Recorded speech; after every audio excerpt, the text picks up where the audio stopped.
How broken hiring systems rewired our sense of belonging, algorithmic job searching, and the breaking of the social contract. Hi, my name is Sarah Trumbull. I am the founder and CEO of the Job Applicant Perspective, the first anonymous user reviews for job ads across the U.S.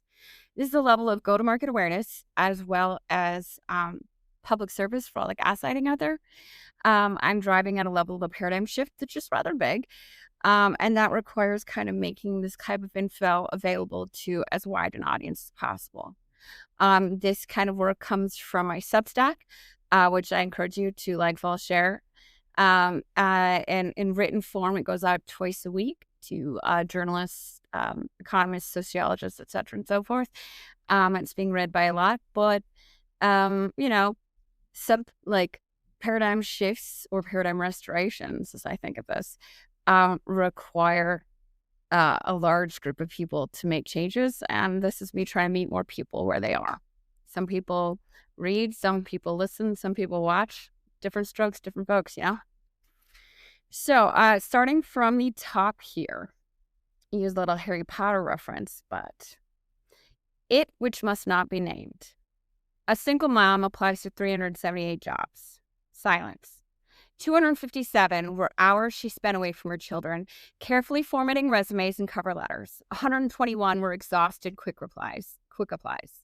The results were always the same. She doesn't spend time on her resumes anymore. A recent graduate's resume, after spending 2 hours perfecting it with costly software, gets auto-rejected by an algorithm within minutes. They are on application 390 like this. A skilled technician fails a personality quiz for the same job they've done successfully for 15 years. Imagine auditioning for your own life over and over with no audience in the room. This isn't just about jobs. This is about belonging. And what happens when the signals we rely on to find meaning, security, and connection are broken? Who this is for. This isn't just a job seeker problem. It's a cultural fracture affecting everyone tied to work, stability, and identity. Job seekers and workers facing broken signals, ghost jobs, and endless rejections and algorithmic-driven silence. Employers and small businesses paying for visibility while drowning in noise and unverified applicants. Recruiters and HR teams navigating opaque systems where success metrics hide structural inefficiencies. Educators and workforce boards preparing students for credentials that may no longer guarantee access to jobs. They don't. It's not about the skills they're teaching. It's about the ability to get jobs.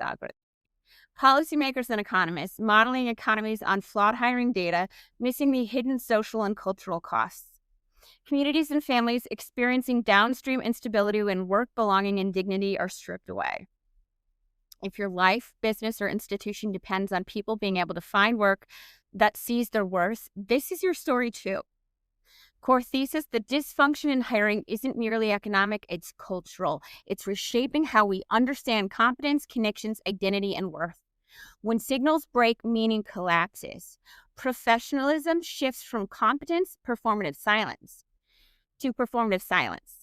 Self-worth gets tethered to invisible scoring systems, not real contribution. Structural failures get internalized as personal failures, one rejection, one ignored resume, one algorithmic no at a time. We've outsourced belonging to platforms, and the cost is human dignity. 3 major story threads. Number 1, the Performativity Trap. Performativity. Hiring platforms reward keyword mimicry, not skill. Applicant Tracking Systems, ATSs, rank resumes by matching static templates, not human potential. Job seekers adapt, curating themselves to fit invisible rubrics they cannot see. Tweaking language to match job posts word for word. Optimizing resumes for machines instead of managers. Paying for visibility boosts, certifications, coasting, and templates just to survive an opaque scoring system. This is not evaluation, it is algorithmic theater, a gamified performance where success means sounding hireable, not being the right fit. Job seekers are effectively purchasing access to job ads through the ATS, paying not with money, but with labor.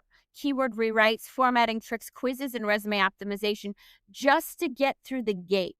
When the ATS blocks them, it functions like a defective Stripe checkout, like Venmo that wouldn't accept Visa or wouldn't accept MasterCard or whatever it is, the thing. The payment fails, the candidate disappears, and the employers lose qualified people before any human ever sees them, and nobody knows where it ended or why. Employers hiding the ATS system from the labor force is part and parcel as to why their talent shortages and resume spam exist. This level of information asymmetry is the only logical solution. Either give up or start spamming resumes. Of course they spam. Of course they do.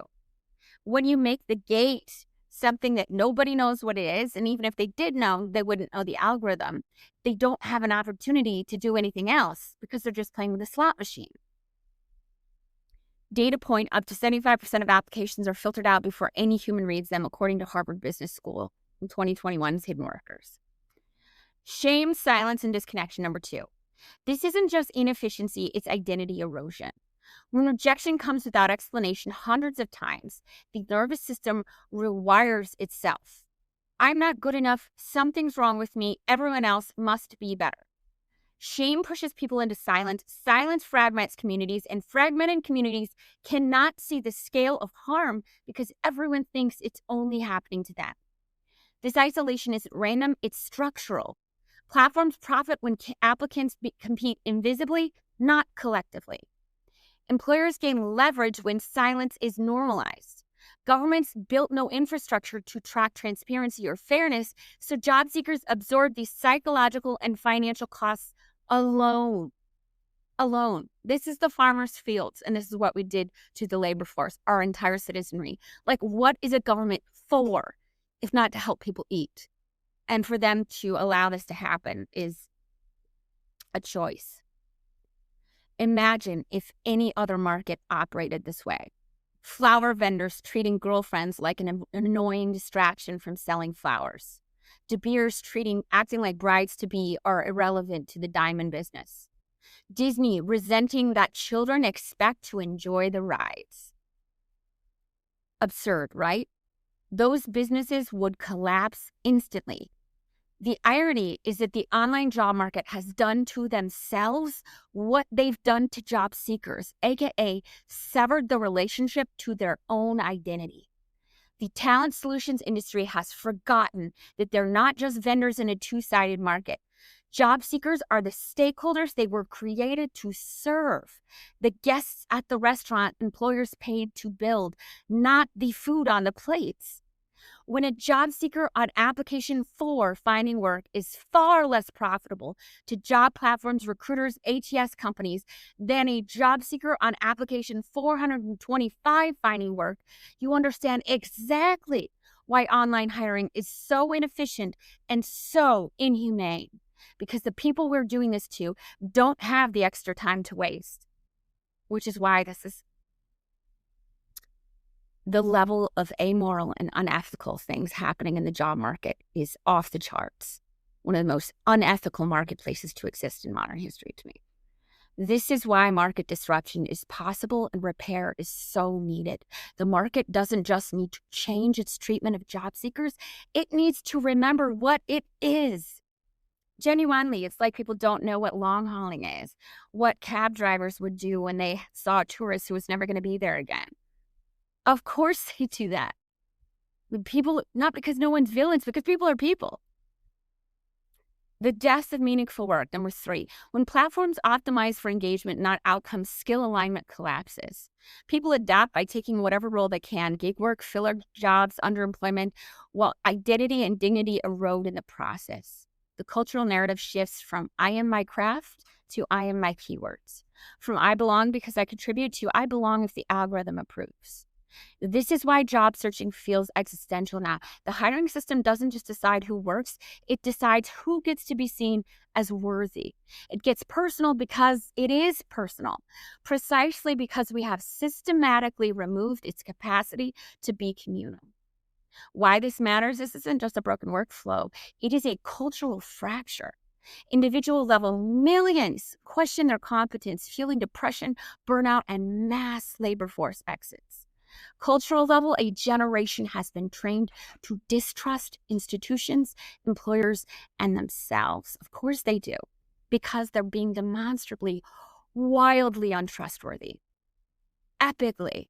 Genuinely, I say it before and I'll say it again. The quickest way to tell me that you don't know anything about online hiring is to claim that job seekers don't want to work in. Or like say, well, I mean, if they would only just stop right there. You could just say, I don't know what I'm talking about. And we could go from there, because that's all it is. It's not expertise anymore. It's the lack of it, which makes people say those things. You are showing people that you don't know what you think you know. And everybody who's aware of the system understands it. The only people who think that's still true are the people who are just as disconnected from reality. Civic level, when belonging breaks, civic cohesion breaks with it. Of course it does. We have departments of labor, FTC, Bureau of Labor Statistics, and 50 departments of labor that allowed this horrific industry to be grown and not be regulated.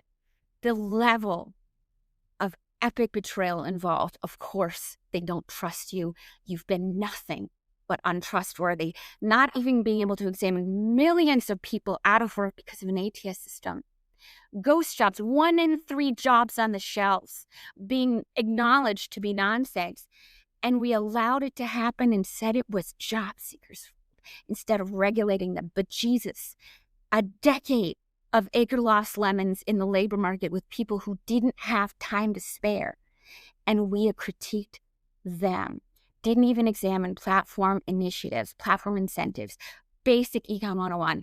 Genuinely reading academic reports and public policy on this score is like watching people who clean their data, who clearly can do differential equations, be unable to add, to do basic addition, economic addition, by examining platform incentives. It's wild to me, the level of reality disconnect involved in this. The job market isn't just where people find work, it's where they find identity, dignity, and connection. And when it fails, everything else fails too. It is the farmer's fields. What do you think is going to happen when people have no way to access work? It's not confusing. It's what a society is full. That's why people gather. If they think that people are actively trying to keep them from being able to feed their children, which is what is happening daily. That's all it is. The last 20 years of digital labor policy constitute an epic but silent betrayal of the social contract. As hiring and social platforms trained users to perform deference for access, obey the algorithm, please the employer, hide dissent, they normalize compliance and obedience as the price of participation in eating. What we're now calling a political crisis is, in fact, the logical consequence of an economic one, a citizenry conditioned to equate silence with safety, opacity with don't ask questions, it's your, and submission with belonging. This is not just a labor market failure, it's a social one. You can check the research.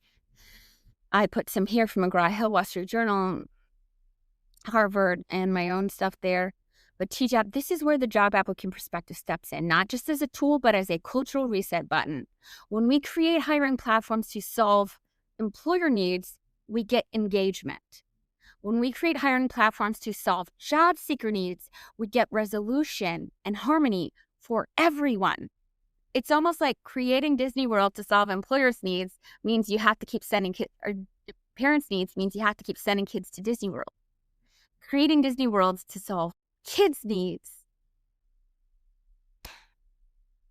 It's like I said, like they forgot what they are. Like they legit don't know what they are. What TJAP builds is for job seekers, crowdsourced reviews restore the information asymmetry that platforms exploit, giving applicants the same transparency buyers have on every other marketplace.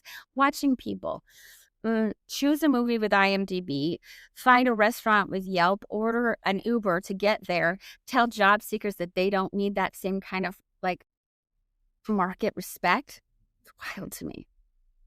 For communities, peer witness replaces algorithmic isolation. When people can compare outcomes, shame dissolves into pattern recognition. It's not just me, it's the system. Even if you see that your dream job at Amazon comes up. Oh, okay, I applied, but I get a chance to see when I apply the last 100 people only 20% of them got past, like, got to go to the next stage. So when I get rejected, I don't actually take it as an internal thing. I just be like, okay, well, I'm part of that group. It gives you information. For local businesses, small employers gain a visibility they have on Yelp or Etsy, standing out through authentic reputation rather than bot placement. For municipalities, cities reclaim visibility into their own labor markets, enabling them to protect residents, support legitimate businesses, and plan economically without dependence on private platforms that profit from opacity. TJAP creates something we've been missing for over 2 decades. A collective mirror for applicants, employers, and policymakers where everyone can finally see what's real. Like, I know people are going to say, well, job seekers like, I agree. And now you'll have a chance to compare instead of having to just take the vendor's word for it. It's like a tourist complains that, I think that cabbie drove me around the block, and people are like, no, a cabbie would never drive someone around a block when, doing so would increase their fare and they'll never see you again. What? You can talk about job seekers, all you want. But the people in the recruiting are literally paid to throw somebody else under the bus because that's their profit stream. So of course they would. You get more information when you have a whole story. And it's not just about the winning and the losing. Like, it's about the pattern. The way through here is the hiring system doesn't just reject applications. It tells you, be silent. Your truth openly honored is the end of your access to human connection. And in not speaking, even unintentionally, it trains you to reject yourself. The very first connection you lose, the very first community you lose, is trust in your own self-experience. And the only way out is through embodied refusal to uphold that. Not just intellectual understanding, not strategic planning, just speaking your truth out loud, saying, this is what happened when I applied here. I was on application 541, and this is how it went. This is real. You don't need it to be profound. You don't need it to change anything. You don't even need anyone to respond. You just need to stop swallowing it. Because every time you speak what happened instead of hiding it, you practice self-acceptance, the raw kind, the kind that says, this is my experience, warts and all. Handle it. And the act of repairing a relationship with yourself is how you start repairing your community. When someone else reads what you wrote and thinks, oh God, me too. And when they see your truth and feel less alone in theirs. And when they decide to speak because you did. That's how relational empathy and communal reality gets built, not through strategy, but through 1,000 small acts of witnessed expression. Your truth spoken aloud becomes space for someone else's. Their courage becomes permission for yours. Start here, the job applicant perspective. Not because you know what will happen next, but because your truth deserves honor, self-honor, regardless of what happens next. The opposite of algorithmic silence is human voice. And yours matters, not someday, not when the system is fixed, right now, as it is, imperfect and true. Thank you very much. Please like, follow, and share, and leave a comment. As ever, my blogs are meant to be an invitation to conversation. Not gospel. You can engage with it as falsifiable data. But I write from my own experience too, because I'm a systems theorist and I have been studying this system. I find it absolutely a dragon.